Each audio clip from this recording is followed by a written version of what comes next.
ಎಲ್ಲ ಗಣಿತ ಪ್ರಿಯರಿಗೂ ನಮ್ಮದೇ ಲೋಕ ಮಸ್ತ್ ಗಣಿತ ಲೋಕಕ್ಕೆ ಸ್ವಾಗತ. ನಾನು ವಿಧಾತ್ರಿ ನಾವ್ಡ. ಇಂದು 10ನೇ ತರಗತಿ ಮಾದರಿ ಪ್ರಶ್ನೆ ಪತ್ರಿಕೆ 8ರ ಭಾಗ 6 ಕನ್ನಡ ಹಾಗೂ ಇಂಗ್ಲಿಷ್ ಮೀಡಿಯಂಗಳಲ್ಲಿ ನೋಡೋಣ. Question: in on arithmetic progression sum of first n terms is 210 and sum of first n-1 terms is 171. If the first term of the arithmetic progression is 3, then find the arithmetic progression and its 20th term. ಒಂದು ಸಮಾಂತರ ಶ್ರೇಣಿಯ ಮೊದಲ n ಪದಗಳವರೆಗಿನ ಮೊತ್ತ 210. Sum of first n terms, that is Sn, is 210. ಮತ್ತು ಮೊದಲ n-1 ಪದಗಳವರೆಗಿನ ಮೊತ್ತ 171. Sum of first n-1 terms is 171. ಆ ಸಮಾಂತರ ಶ್ರೇಣಿಯ ಮೊದಲ ಪದ 3 ಆದರೆ ಅಂದರೆ ಫಸ್ಟ್ ಟರ್ಮ್ ಈಸ್ 3 ಅಲ್ವಾ, a = 3. ಆ ಸಮಾಂತರ ಶ್ರೇಣಿಯನ್ನು ಕಂಡುಹಿಡಿಯಿರಿ. Find the arithmetic progression. For that we have to find the common difference d. a plus d, a plus 2d ಆ ರೀತಿ ಬರುವುದು ನಮಗೆ ಸಮಾಂತರ ಶ್ರೇಣಿ. So we have to find the value of d first. Next ಶ್ರೇಣಿಯ 20ನೇ ಪದವನ್ನು ಕಂಡುಹಿಡಿಯಿರಿ. Find the 20th term. First we have to find d to get the arithmetic progression and its 20th term a20 ಅನ್ನು find out ಮಾಡಬೇಕು. See here we have Sn minus Sn minus 1 ಮಾಡಿದರೆ ನಮಗೆ ಏನು ಸಿಗುತ್ತೆ? ವಿ ವಿಲ್ ಗೆಟ್ an ಅಲ್ವಾ. Sn ಅಂದರೆ 210 minus 171 equal to an. If you subtract 0 minus 1, that is 10 minus 1 is 9. Here it will be 0. 10 minus 7 is 3. 39 an ಆಯಿತು. Now you use the formula Sn equal to n by 2 into a plus an. ಈ ಫಾರ್ಮುಲಾವನ್ನು use ಮಾಡಿ. ಆಗ ಏನಾಗುತ್ತೆ? Sn ಕೊಟ್ಟಿದ್ದಾರೆ ಯಾವುದು? 210 equal to n ಗೊತ್ತಿಲ್ಲ, divided by 2, a is 3 plus an is 39. That is 210 equal to n by 2 into 3 plus 39 ಅಂದರೆ 42. Here 2 ones are 2, 2 21s are 42. So n into 21 equal to 210 ಆಯಿತು. Keep n here itself, then 210 divided by 21 ಆಗುತ್ತೆ. So we can cancel 21 ones are 21 tens. Value of n is 10. ಅಂದರೆ 10th term is 10 sum of 10 terms is 210. ಇದು ಸಿಕ್ತು ನಮಗೆ ಅಲ್ವಾ. ಅಥವಾ an 10ನೇ ಪದ 39. So let us use the formula an equal to a plus n minus 1 into d. ಈಗ for n equal to 10, an will be 39, a is 3, n ಅಂದರೆ 10 ಅಲ್ವಾ, 10 minus 1 ಅಂದರೆ 9 into d. Take this to left side, it will be 39 minus 3, that is 36 equal to 9d, and d is 39 divided by 36 divided by 9. 9 ones are 9 fours are. So d value is 4 ಆಯಿತು. a ಗೊತ್ತಾಯಿತು, d value ಗೊತ್ತಾಯಿತು.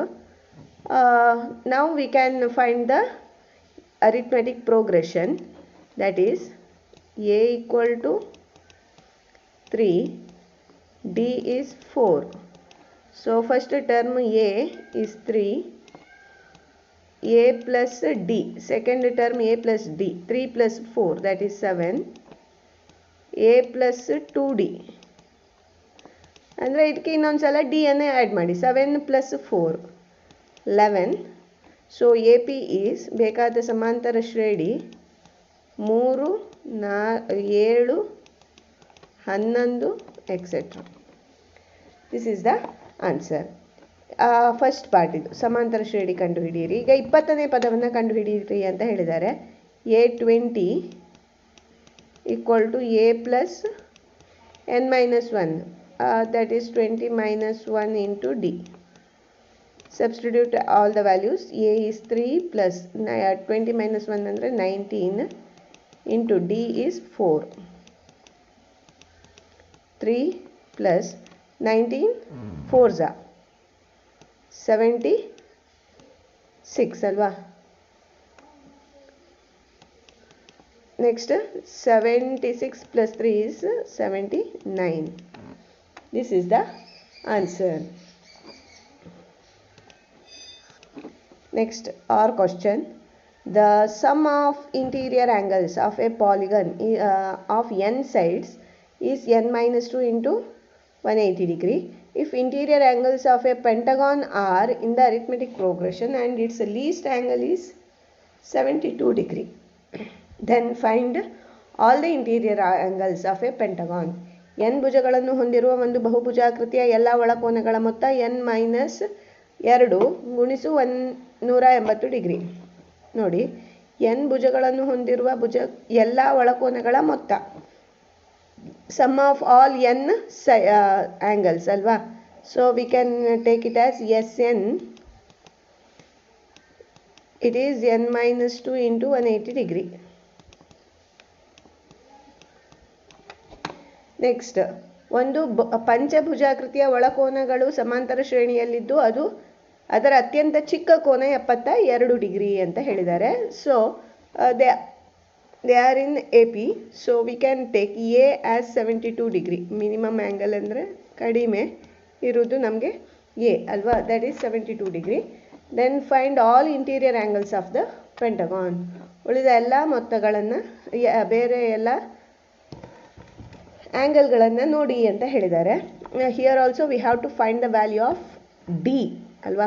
ಸಾಮಾನ್ಯ ವ್ಯತ್ಯಾಸವನ್ನು ಕಂಡುಹಿಡಿಬೇಕು. Here we have Sn. Here we are talking about pentagon. ಪಂಚಭುಜಾಕೃತಿ ಅಂದರೆ ಎಷ್ಟು ಬಾಹುಗಳು? 5. So here S5 will be 5 minus 2 into 180 degree. 5 minus 2 ಅಂದರೆ 3 into 180 degree. It is 0. 8 3s are 24. 3 1s are 3 plus 2 5. 540 degree ಆಯಿತು. ಎಲ್ಲ ಕೋನಗಳ ಮೊತ್ತ 540. Also we have formula for S5 ಅಥವಾ Snಗೆ formula ಏನು? n/2 into 2a plus n minus 1 into d, and that will be equal to 540 for n equal to 5.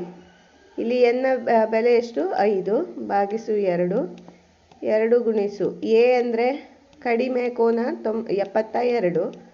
ಇಲ್ಲಿ ಸಹ 5 minus 1 into d equal to 540. Here it is 5/2. 2 into 72, that is 144 plus 5 minus 4 ಅಂದರೆ 1 ಅಂದರೆ 4d equal to 540. Now 144 plus 4d ಲೇಯರ್ಲಿ, then 540 ಇಲ್ಲಿ ಡಿನಾಮಿನೇಟ್ರಲ್ಲಿರುವ 2 ಇಲ್ಲಿ into ಆಗುತ್ತೆ, divided by 5. 5 1s are 5.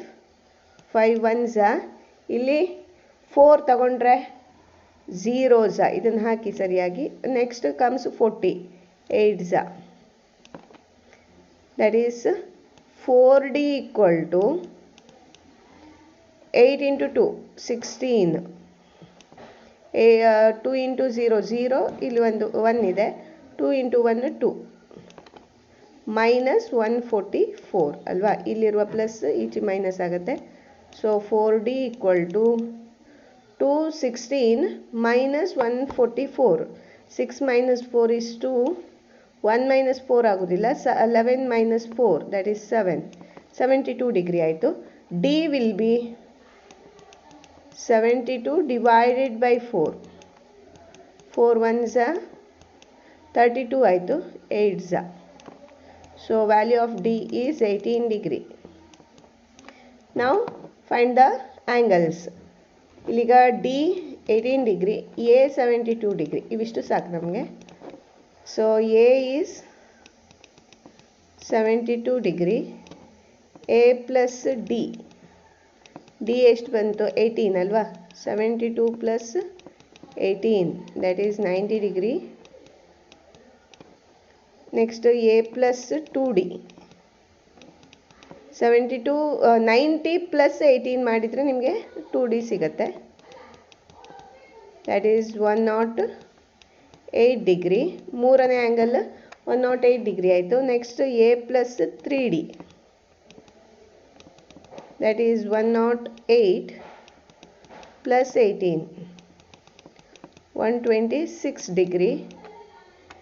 Next ಐದನೇ ಕೋನ ಎಷ್ಟಾಗಿರುತ್ತೆ, A plus 4D ಅಲ್ವಾ, 126 plus 18, 144 degree.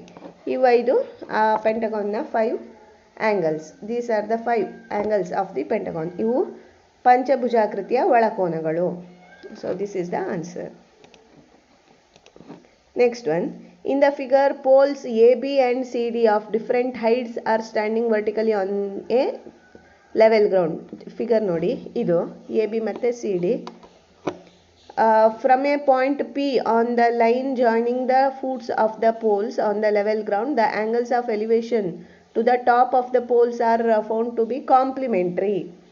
The height of CD and the distance PD are 20 root 3 and meters and 20 meters respectively.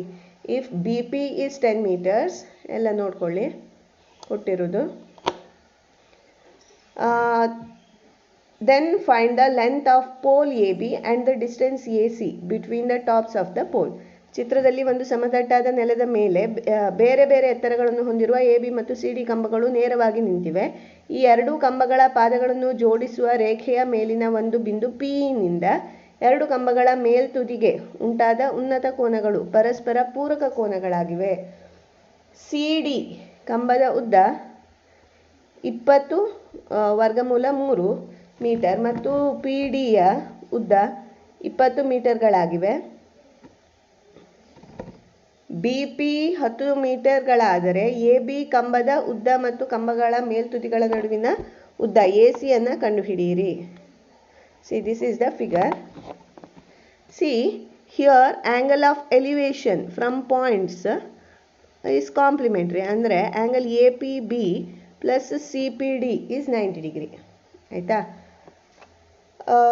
These are the points. Now we have to find the distance AC and AB. See, if you observe the triangle CPD, here two sides are given. ಎರಡು side ಕೊಟ್ಟಾಗ ಈ angle ಅನ್ನು ನಾವು ನೋಡಿದರೆ, since these two are complementary, ಇವೆರಡು ಪೂರಕ ಕೋನಗಳಾದ್ರಿಂದ ನಮಗೆ ಆ್ಯಂಗಲ್ P ಅನ್ನು APB ಅನ್ನು ಫೈಂಡ್ ಔಟ್ ಮಾಡ್ಬೋದು. ಆಗ AB ಅನ್ನು ಈಸಿಯಾಗಿ ಫೈಂಡ್ ಔಟ್ ಮಾಡ್ಬೋದು. So I will consider triangle CPD. ತ್ರಿಭುಜ CPDಯಲ್ಲಿ we will consider tan theta. Here theta is this angle. Tan theta is equal to opposite by adjacent. ವಿರುದ್ಧ ಬಾಹು CD, ಪಾರ್ಶ್ವ ಬಾಹು PD. CD ಅಂದರೆ ಎಷ್ಟು? 20 root 3 divided by 20. Here 20 cancels. Tan theta equal to root 3 ಬಂದರೆ theta's value ಎಷ್ಟು? We know that it is 60 degree. Since angle APB and CPD are complementary, we have angle APB plus angle CPD. ಪೂರಕ ಕೋನಗಳಾದ್ರಿಂದ ಇವುಗಳ ಮೊತ್ತ 90 degree. Theta ಅಂತ ತಗೊಂಡದ್ದು ಯಾವ ಆ್ಯಂಗಲನ್ನು ನಾವು? CPD ಅನ್ನಲ್ವಾ? CPD 60 degree. ಹಾಗಾದರೆ APD ಎಷ್ಟಾಗುತ್ತೆ? APB 90 minus 60, that is 30 degree. This angle is 30 degree. Okay. In triangle ABP, ಈ ತ್ರಿಭುಜದಲ್ಲಿ ಈಗ ತಗೊಂಡ್ರೆ ಇದು ಆ್ಯಂಗಲ್ ಕೊಡ್ತಿದೆ, opposite adjacent. So tan 30 degree equal to opposite side is AB by BP. Tan 30 degree value ಎಷ್ಟು? 1 by root 3. AB ಗೊತ್ತಿಲ್ಲ. BP ವ್ಯಾಲ್ಯೂನ ಕೊಟ್ಟಿದ್ದಾರೆ 10. So AB is, just cross multiply, it will be 10 by root 3 meters. This is the value of AB. ಇದು irrational number ಡಿನಾಮಿನೇಟ್ರಲ್ಲಿ ಬೇಡ ಅಂತ ಎಣಿಸಿದರೆ into root 3 ಮಾಡ್ಬೋದು. 10 root 3 divided by 3 meters ಅಂತ ಬರುತ್ತೆ. Okay, ನಾವು we want to find the angle side AC ಬೇಕು. Here angle APC will be 90 degree ಅಲ್ವಾ? APC 90 degree. ಯಾಕಂದರೆ ದಿಸ್ ಆ್ಯಂಗಲ್ 90, ಇದು 90, ಇವೆರಡು ಆ್ಯಂಗಲ್ ಸೇರಿ 90 degree. And BPD is a straight line, so angle APC must be 90 degree. APC is 90 degree. ಆದ್ರಿಂದ APC is a right angled triangle. So if we want to find AC, I will consider Pythagoras theorem. Pythagoras theorem ನ ಪ್ರಕಾರ AC square equal to AP square plus PC square. AP square ಅಂದರೆ AP side, PC square ಅಂದರೆ PC side. ಇವೆರಡನ್ನು ನೋಡಬೇಕು. ABP ಮತ್ತು CDP ಸಹ right angle triangle. Here also you can use Pythagoras theorem. Here we got 10 by root 3 ಅಲ್ವಾ? ಎಲ್ಲ side ಗೊತ್ತು. ಇದು 30 ಡಿಗ್ರಿ ಅಂತ ಗೊತ್ತು, ಇದು 60 ಡಿಗ್ರಿ ಅಂತ ಗೊತ್ತು. ಅದನ್ನು ಯೂಸ್ ಮಾಡಿಯೂ ಮಾಡ್ಬೋದು. ಪೈಥಾಗೋರಸ್ ಥಿಯರಮನ್ನು ಮತ್ತೆ ಯೂಸ್ ಮಾಡಿಯೂ ಮಾಡ್ಬೋದು. ಅಥವಾ we will use tan theta ಅಥವಾ sin theta. See, here I will use sin theta for easy calculation. In triangle ABP, sin 30 degree ಅಂದರೆ ಎಷ್ಟು? ಅಪೋಸಿಟ್ ವಿರುದ್ಧ ಬಾಹು ಬೈ ಹೈಪಾಟನ್ಯೂಸ್, ಏನು ವಿಕರ್ಣ ಅಲ್ವಾ? sin 30 ವ್ಯಾಲ್ಯೂ ಎಷ್ಟು? 1 by 2. AB value 10 by root 3 divided by AP ಆಯಿತು. We want AP, so it will go to the numerator. AP will be 10 by root 3 into 2, that is 20 by root 3. This is the value of AP. AP value ಇಷ್ಟು. ಅದೇ ರೀತಿ in triangle CPD ಟ್ರಯಾಂಗಲಲ್ಲಿ sin 60 degree equal to opposite by hypotenuse, that is CD by PC. sin 60 ಅಂದರೆ root 3 by 2. CD value ಗೊತ್ತು ನಮಗೆ 20 root 3 by PC. Just do cross multiplication. PC will be 20 root 3 into 2 by root 3. Root 3 cancels. 20 into 2, that is 40 meters. ಇವೆರಡು ಸಿಕ್ತು. Now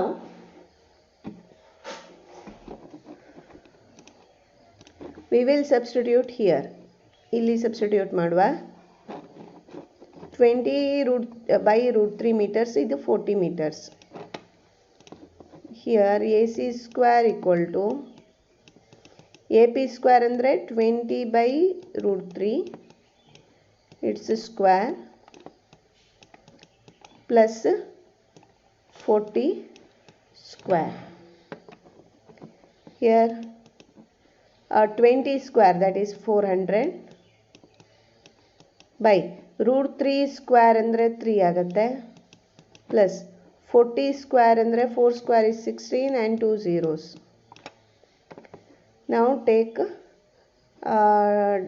denominator, common denominator, that is 3 into 3 by 3, then 400 plus common denominator will be 3, 0, 0, 3 6 are 18, 3 1s are 3 plus 1 4. If you add these two, you will get 5200 divided by 3, that is AC square. AC square ಅಂದರೆ ಎಷ್ಟು ಬಂತು? ಹಾಗಾದರೆ AC ಅಂದರೆ ಎಷ್ಟು ಬರುತ್ತೆ? That is square root of 5200 divided by 3. If you simplify, square root 3 ಹಾಗೆ ಇರುತ್ತೆ, ಮತ್ತೆ ಏನು ಮಾಡಲಿಕ್ಕೆ ಆಗೋದಿಲ್ಲ. ಇಲ್ಲಿ we have square root of, ಇಲ್ಲಿಗ 52 into 100 ಅಂತ ಬರಿಬೋದಲ್ವಾ? into 100 ಅಂದರೆ ಸ್ಕ್ವೇರ್ ರೂಟ್ ಹೊರಗೆ ತೆಗೆದಾಗ 10 ಸಿಗುತ್ತೆ. 52 ಇದೆ. we know 4 13s 13 4s 52. ಇಲ್ಲಿಗ square ರೂಟಿಂದ ಹೊರಗೆ ಯಾವ ತೆಗಿಬೋದು? 4 square root of 4 is 2. Square root of 100 is 10. Inside the bracket 13. Square root 13, square root of 3. 20 square root of 13 divided by square root 3. Or if you want, you can multiply both numerator and denominator by root 3. You will get 20 square root of 13 into square root of 3 ಅಂದರೆ square root of 13 into 3, that is 39 divided by square root of 3 into square root of 3 is 3. So the value is 20 root 39 divided by 3. This is the this much meter is the AC. AC na value ishtu barutte. So this is the answer. Next comes Thales theorem. ಈ proof ಅನ್ನು theorem ಅನ್ನು description ಬಾಕ್ಸ್ನಲ್ಲಿ ಹಾಕಿದ್ದೇನೆ. Just go through that. And last one, ಒಂದು cylinder, ಒಂದು ಶಂಕುವಿನ ಭಿನ್ನಕ ಮತ್ತು ಒಂದು ಅರ್ಧಗೋಳಗಳನ್ನು ಚಿತ್ರದಲ್ಲಿರುವಂತೆ ತೋರಿಸಿ ಒಂದು ಕೀಟ ನಿಯಂತ್ರಕ ಸಾಧನವನ್ನು ತಯಾರಿಸಲಾಗಿದೆ. See the figure. This is the figure. ಅರ್ಧಗೋಳದ ಭಾಗದಲ್ಲಿ ಅಂಟು ದ್ರವವನ್ನು ತುಂಬಿಸಲಾಗಿದೆ. ಅರ್ಧಗೋಳ ಮತ್ತು ಸಿಲಿಂಡರ್ಗಳ ತ್ರಿಜ್ಯಗಳು ಕ್ರಮವಾಗಿ 21 ಸೆಂಟಿಮೀಟರ್ ಮತ್ತು 14 ಸೆಂಟಿಮೀಟರ್ಗಳಾಗಿದ್ದು ಪೂರ್ಣ ಸಾಧನದ ಒಟ್ಟು ಎತ್ತರ 60 ಸೆಂಟಿಮೀಟರ್ ಮತ್ತು ಸಿಲಿಂಡರ್ ಭಾಗದ ಎತ್ತರ 15 ಸೆಂಟಿಮೀಟರ್ ಆದರೆ ಸಾಧನದ ವಕ್ರ ಮೇಲ್ಮೈ ವಿಸ್ತೀರ್ಣ ಮತ್ತು ಅರ್ಧಗೋಳದಲ್ಲಿನ ಅಂಟು ದ್ರವದ ಪ್ರಮಾಣವನ್ನು ಕಂಡುಹಿಡಿಯಿರಿ. Here an insect control device made of a cylinder, a frustum of cone and a hemisphere attached to each other is as shown in the figure. Sticky liquid is completely filled in the hemispherical part if the radii of sphere and cylinder are 21 cm and 12 cm respectively. Total height of the device is 60 centimeters and height of the cylinder is 15 centimeter. Then calculate the curved surface area of the device and Also find the quantity of sticky liquid in the hemisphere. Curved surface area of the device. ಒಟ್ಟು ವಕ್ರ ಮೇಲ್ಮೈ ವಿಸ್ತೀರ್ಣ. ಈ ಚಿತ್ರದ ವಕ್ರ ಮೇಲ್ಮೈ ವಿಸ್ತೀರ್ಣ. ಅದರಲ್ಲಿ ಏನೆಲ್ಲ ಮಾಡಲಾಗಿದೆ, ಯಾವುದನ್ನೆಲ್ಲ ಸೇರಿಸಿ ಮಾಡಿದ್ದಾರೆ. ಒಂದು to find we have to consider this cylinder, its curved surface area. ಸಿಲಿಂಡರ್ನ ವಕ್ರ ಮೇಲ್ಮೈ ವಿಸ್ತೀರ್ಣ ಪ್ಲಸ್ ಈ ಫ್ರಸ್ಟ್ರಮ್ ಆಫ್ ಕೋನ್ ಶಂಕುವಿನ ಭಿನ್ನಕದ curved surface area CSA of frustum of cone ಅದು plus curved surface area of hemisphere. ಇವಿಷ್ಟು ನಾವು ಹೊರಗಿಂದ ನಮಗೆ ಕಾಣಿಸೋದಲ್ವಾ. ಈ ಅರ್ಧಗೋಳದ ಏನು ಮೇಲ್ಮೈ ವಿಸ್ತೀರ್ಣ ಹೆಮಿಸ್ಪಿಯರ್. ಇವಿಷ್ಟನ್ನು ಸೇರಿಸಿದರೆ we will get the value of curved surface area of this figure. We will write the formula first. Curved surface area of cylinder na ಮೇಲ್ಮೈ ವಿಸ್ತೀರ್ಣಕ್ಕೆ ಸೂತ್ರ ಏನು, 2πRh. ಇಲ್ಲಿ ಇದಕ್ಕೆ R1 H1 ಅಂತ ತಗೊಳ್ಳುವ. ಫ್ರಸ್ಟ್ರಮ್ ಆಫ್ ಕೋನ್ ಅದಕ್ಕೆ pi into, ನೋಡಿ ಇಲ್ಲಿ ಒಂದು here they have taken it as R2, ಇಲ್ಲಿ R2 ಅಂತ ತಗೊಂಡಿದ್ದಾರೆ. ಹಾಗಾದರೆ ಸಿಲಿಂಡರ್ ಇದು ಸಹ R2 ಆಗುತ್ತೆ. ಹಾಗಾದರೆ H2 ಅಂತ ತಗೊಳ್ಳುವ. ಆಯಿತಾ, ಹೈಟ್ ಇಲ್ಲಿಂದ ಇಲ್ಲಿಗೆ H2. ಇಲ್ಲಿ pi R1 plus R2 into L lateral surface area slant height R1 R2. ಇಲ್ಲಿ ಒಂದು R1 ಇಲ್ಲಿ R1 ಇದು R2. ನೆಕ್ಸ್ಟ್ ಹೆಮಿಸ್ಪಿಯರ್ ಇದು ರೇಡಿಯಸ್ ಎಷ್ಟಿದೆ, ಇಟ್ ಈಸ್ R1 ಅಲ್ವಾ. So it is 2πR1 square. 2πR1 square. We know all the values. If you want you can take pi outside or we can cancel it. ಯಾಕಂದರೆ ಇಲ್ಲಿ 21 14 ಅಂತ ಇರೋದ್ರಿಂದ pi cancel ಆಗುತ್ತೆ, ಹಾಗೆ ಇದ್ರೂ ತೊಂದರೆ ಇಲ್ಲ. 22/7. R2 ವ್ಯಾಲ್ಯೂ ಎಷ್ಟು, 14. Height of the cylinder that is 15. Here 22/7. R1 is 21 plus R2 is 14. Slant height ಗೊತ್ತಿಲ್ಲ ಅಲ್ವಾ, ಸ್ಲ್ಯಾಂಟ್ ಹೈಟನ್ನು ಫೈಂಡ್ ಔಟ್ ಮಾಡಬೇಕು. For that we know the formula to find slant height.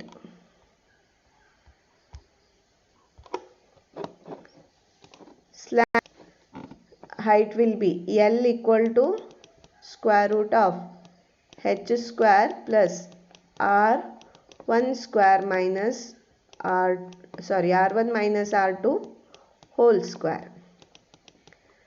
Height of the here we can take it as H1.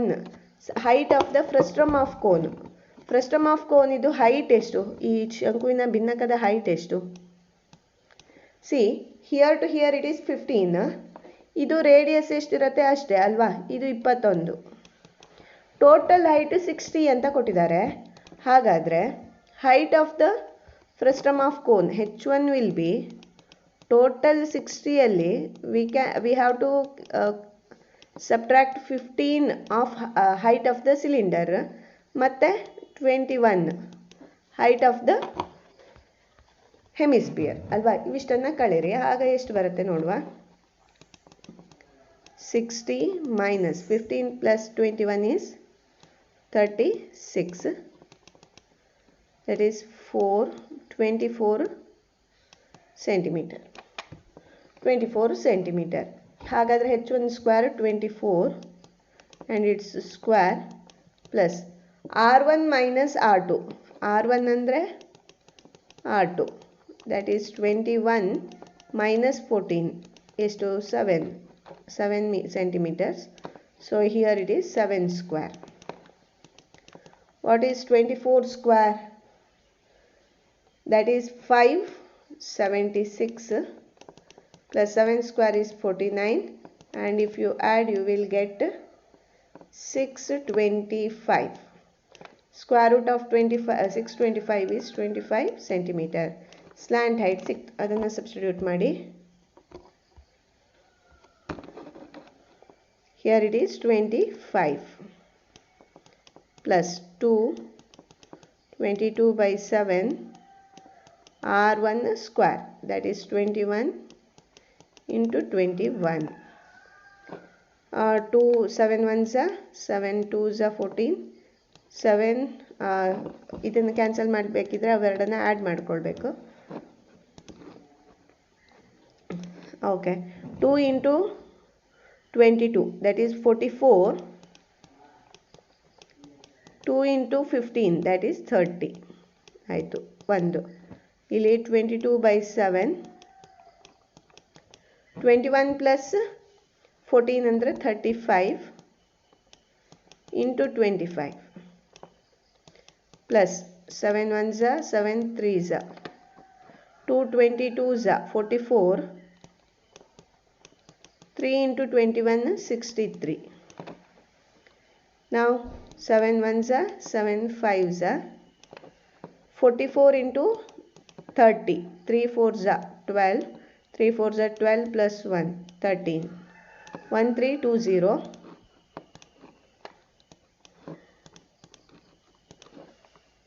1320 plus 22 into 5, that is 110. 110 into 250. Sorry, 25. 110 into 25 ಮಾಡಿದರೆ you will get to 2750. 2750 ಸಿಗುತ್ತೆ. 44 into 63. Just multiply. You will get 2792. If you add all these things, 2002, 9 plus 5, 14 plus 2, 16. Sorry.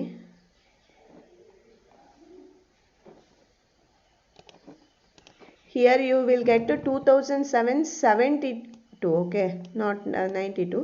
Just multiply. 7 plus 5, 12 plus 2, 14. 3 plus 7, 10 plus 1, 11 plus 7, 18. 2 plus 2, 4 plus 1, 5 plus 1, 6. 6842 centimeter square. This is the curved surface area of this hemisphere. ಇದು ಇದರ ವಕ್ರ ಮೇಲ್ಮೈ ವಿಸ್ತೀರ್ಣ. ಹಾಗೆ ಇನ್ನೊಂದು ಕೇಳಿರುವುದು quantity of sticky liquid in the hemisphere. ಇದರಲ್ಲಿ ಎಷ್ಟು ಈ ಲಿಕ್ವಿಡ್ ಹಾಕಿದ್ದಾರೆ ಅಂದರೆ volume of the hemisphere is asked. So let us go for that. Radius of hemisphere is 21 centimeters. Radius is 21.